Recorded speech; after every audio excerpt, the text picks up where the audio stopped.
Chapter 16. Of the habits of virtue with which God gifted the soul of the Most Holy Mary, and of her first exercises of these virtues in the womb of her mother Anne.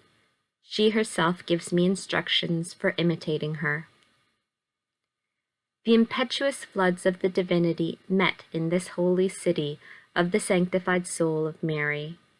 It took its origin from the foundation of his wisdom and goodness, by which and whence he had resolved to deposit within this heavenly lady the greatest graces and virtues ever to be given to any other creature for all eternity.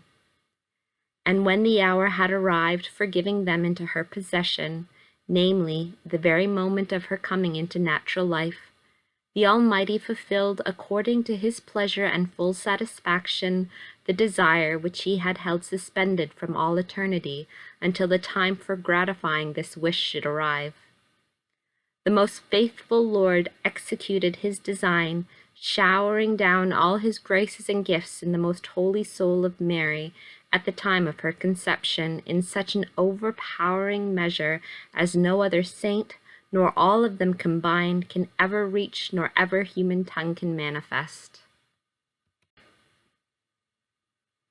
Although she was adorned as the bride, descending from heaven, endowed with all perfections and with the whole range of infused virtues, it was not necessary that she should exercise all of them at once, it being sufficient that she exercised those which were befitting her state in the womb of her mother. Among the first thus exercised were the three theological virtues, faith, hope, and charity, which relate immediately to God.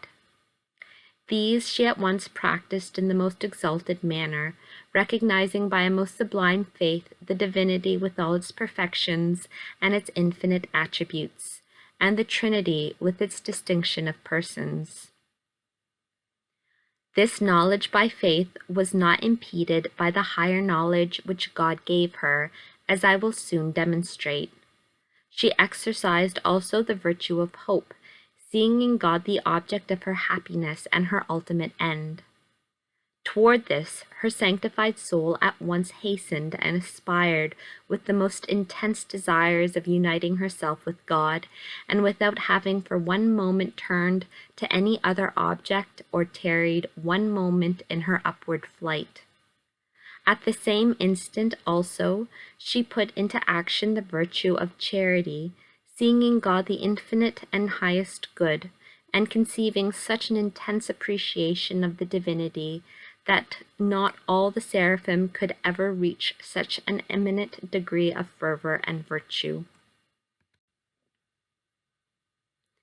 The other virtues, which adorn and perfect the rational part of the creature, she possessed in a proportion corresponding to the theological virtues. The moral and natural virtues were hers in a miraculous and supernatural measure, and in a still more exalted manner was she possessed of the gifts and fruits of the Holy Ghost in the order of grace.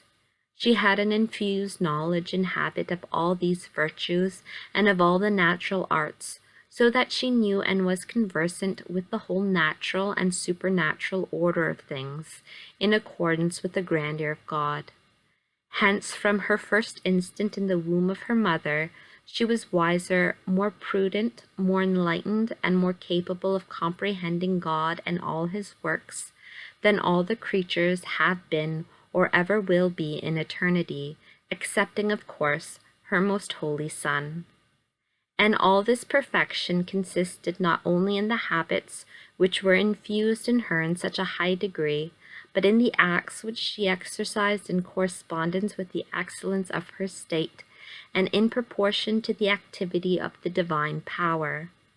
Therefore, her perfection was not circumscribed by any other bounds, nor was subject to any other limits than God's divine and most just pleasure.